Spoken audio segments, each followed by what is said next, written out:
Et on continue ce journal à Saint-Cyr-Couët-Quidan, un camp militaire où sont formés des soldats, mais pas que.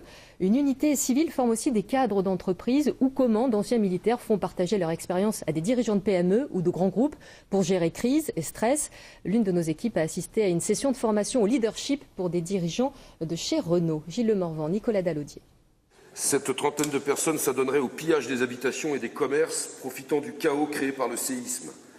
La gendarmerie de Pau-Hermel... Bon, on a compris, c'est un exercice. Évidemment, il y a donc eu un tremblement de terre du côté de Campénéac-Pau-Hermel, des dégâts, des pillages, etc. Et pendant ce temps-là, des cadres d'une ONG doivent monter dans l'urgence un camp pour les blessés, les réfugiés. Vous êtes sûr que c'est Pau-Hermel ?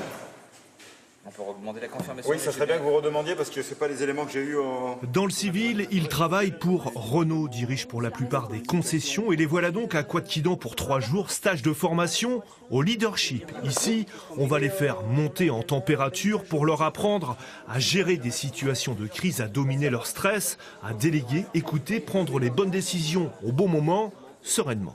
Ça avance le camp de réfugiés ou... Oui, le camp de réfugiés va se situer à côté de la piste. Bon, pour l'instant... La vieille piste. Oui. On a le médecin pour la femme enceinte. Oui, alors vous suivez l'hélicoptère. Nous avons une femme. Ça flotte un peu. Parce que je ne peux pas monter toute seule avec... J'attends toujours un contact avec l'équipe d'évacuation. On ne me l'a toujours pas donné.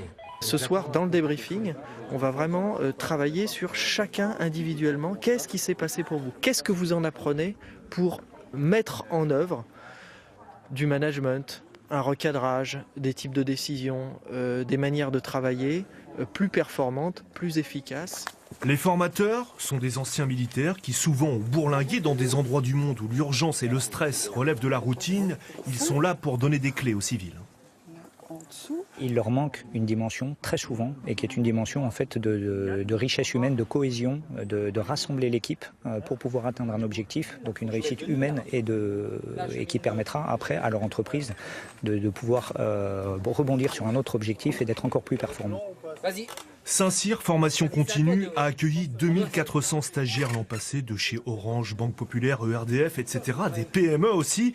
Le chiffre d'affaires est en plein boom, plus 30% par an. Combien ça coûte pour une entreprise? En moyenne 900 € par jour et par stagiaire.